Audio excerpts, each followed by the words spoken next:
He stood at the pinnacle of fame with Grammy Awards, platinum albums, and billion-dollar brands. To the world, Sean "Diddy" Combs was untouchable.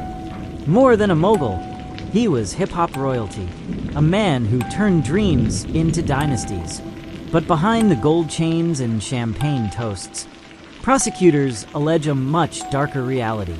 It wasn't just success, it was illusion, carefully curated, meticulously controlled. And now, as jury selection begins for his sex trafficking and racketeering trial, the curtain is finally being pulled back. New evidence, new victims, new questions. How did no one see it coming? Or did they? Her name was withheld for her safety. She was 22, fresh from Atlanta, a singer with a voice that turned heads. When she got the invite to a party hosted by Combs, she thought it was fate, a step into the life she'd always wanted. But inside the estate, something was off. Security was tight. Phones were collected. She was offered drinks. Too many. A producer whispered she had to be open-minded. What came next left her broken. She awoke in a room she didn't remember entering, her clothes disheveled, a man she didn't know sleeping beside her, cameras she hadn't noticed before, and then silence, a warning, an NDA. She wasn't alone. Over the next 5 years, dozens of women would whisper similar horrors, stories of being flown out, drugged, pressured, or forced. They spoke of freak-offs, ritual-like sex parties where Combs allegedly coerced participation, all under the guise of opportunity.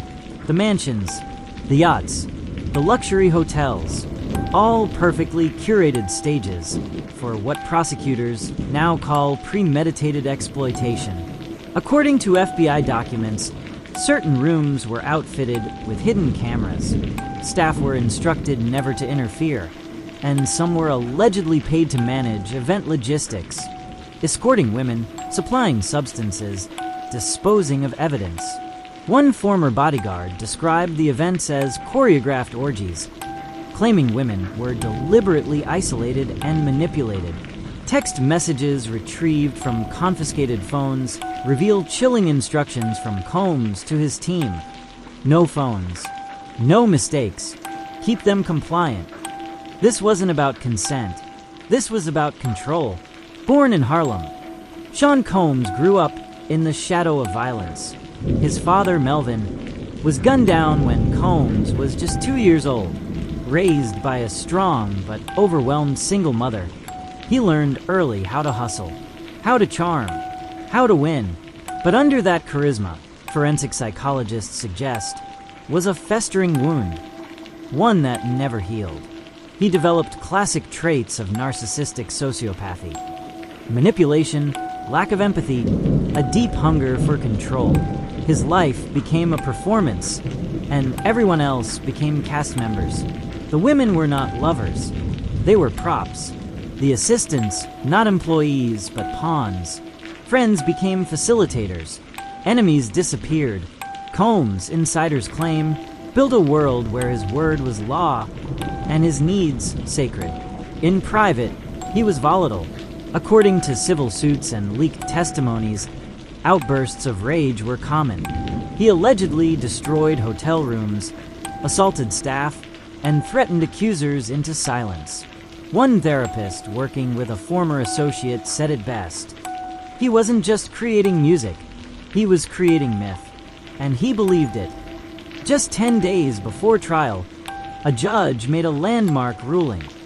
New sex trafficking evidence was allowed into the trial. The defense objected, calling it ambush litigation. But the court disagreed. The evidence was damning. A sealed witness, allegedly an ex-insider, revealed Combs had ties to an underground network facilitating the movement of women across states. Documents show travel itineraries funded through shell companies, encrypted messages arranging parties, and audio recordings of Combs discussing how to keep things quiet. One clip featured his voice, unmistakable, saying, "You don't make waves. You disappear the problem." The revelations sent shockwaves through the entertainment industry. Suddenly, everything made sense. The settlements, the silence, the exodus of artists from Bad Boy Records. Was this always part of something bigger? As May 5th approaches, Combs remains in custody. His team denies all allegations, insisting he's the victim of a coordinated takedown. But the case has already left a stain on his legacy. Brands have cut ties. Former collaborators have gone quiet. A few have spoken vaguely, cautiously, about the strange energy around him, about the rumors, about the fear. More women are expected to testify. New evidence may emerge. But one question remains. How deep does it go? Was this just one man's empire of illusion? Or the tip of something even darker? Stay tuned. The trial of the decade is just beginning.